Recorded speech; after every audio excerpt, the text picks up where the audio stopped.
Ako nga pala si Arvin, ang Rek'Sai student na matulungin. Magandang araw sa inyo. Pagkagising ko nga ay kinuha ko na ang aking cellphone upang patayin ang aking alarm. At agad rin akong nagmadaling tumayo upang ayusin ang aking mga pinaghigaan. At pagkatapos nito, agad na akong nagmadali para pumunta sa CR upang maligo para sa aming online class. At pagkatapos ko naman maligo ay pumunta na agad ako sa aming kwarto upang magpalit at maganda sa aming online class.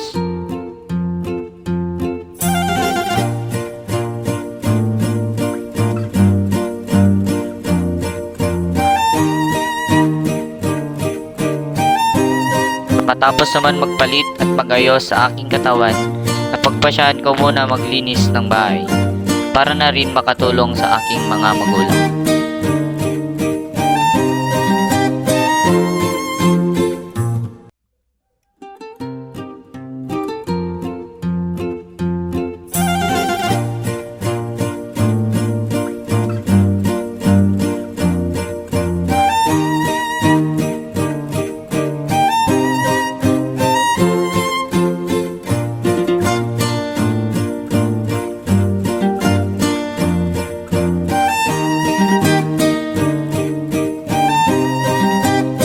At nang patapos na ako sa paglilinis, nagtawag na ang aking nanay para sa aming umagahan.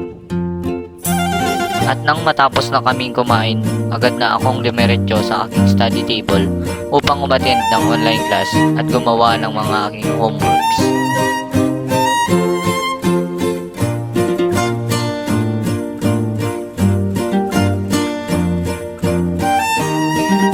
Matapos naman akong mag-aral, ay natulog muna ako at nagpahinga.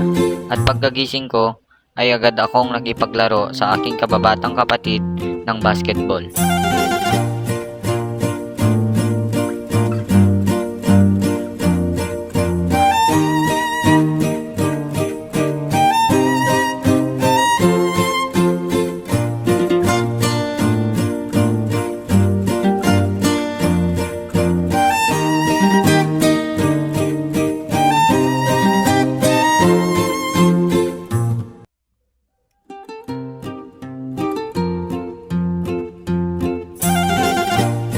At matapos naman akong nakipaglaro sa aking kababatang kapatid, ay nagtawag naman ng aking mga pinsan para maligo sa ilog na si Joseph at si Matthew.